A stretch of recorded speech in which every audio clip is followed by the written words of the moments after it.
بسم اللہ الرحمن الرحیم۔ میں نے بہت سارے وظیفے خود پڑھے ہیں، میں نے لوگوں سے سنے ہیں، لیکن ایک ایسے وظیفہ میں بتانے لگا ہوں کہ جس کو میں نے خوب دیکھا ہے، اچھی طرح دیکھا ہے۔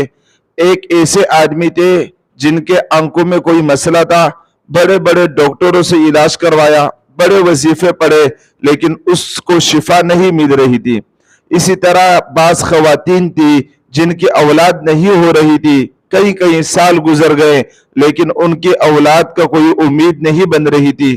اسی طرح کاروباری لوگ بعض بہت زیادہ پریشان تھے، کاروبار ان کا بالکل نہیں چل رہا تھا۔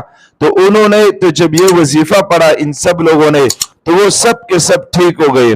میں خود بھی بہت زیادہ حیران ہو گیا، اور مجھے یقین ہے کہ کوئی بھی شخص اگر اس وظیفے کو صحیح طرح پڑھے، چاہے وہ بیماری کے لیے ہو، کسی کے لیے بھی پڑھ سکتا ہے، جس کے لیے پڑھے اس کے لیے نیت کرے، چاہے وہ بیماری کی ہو، چاہے وہ بے اولادی کی ہو، یا چاہے وہ کاروباری پریشانی ہو، اگر صحیح طرح یہ وظیفہ پڑھے، یقین کرے 100% اس کی پریشانی دور ہو جائے گی۔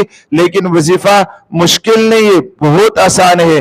ہاں، وظیفے کے لیے جو لوازمات ہے اس پر عمل کرنا تھوڑا مشکل ہے۔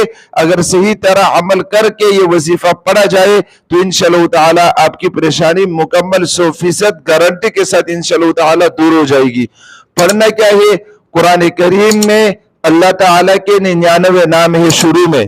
قرآن کریم آپ کھولیں گے تو قرآن کریم کے شروع میں 99 نام ہے۔ ان 99 ناموں کو آپ نے پڑھنا ہے۔ کس طرح پڑھنا ہے؟ ہر نام کو عشاء کی نماز کے بعد کسی سے بات کرنے سے پہلے ایک نام کو روزانہ 1000 دفعہ پڑھنا ہے۔ جیسے یہ قرآن کریم کے نام ہے، سب سے پہلا نام ہے هو اللہ۔ عشاء کی نماز کے بعد کسی سے بات کرنے سے پہلے هو اللہ 1000 دفعہ پڑھنا ہے۔ دوسرے دن عشاء کی نماز کے بعد کسی سے بات کرنے سے پہلے الذی لا الہ الا، یہ جو دوسرا نام ہے یہ پڑھنا ہے۔ پھر تیسرا نام پڑھنا ہے اللہ۔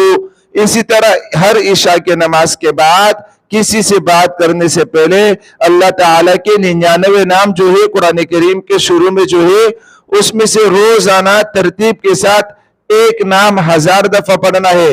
تقریباً 3 مہینے 10 دن اس میں لگتے ہیں۔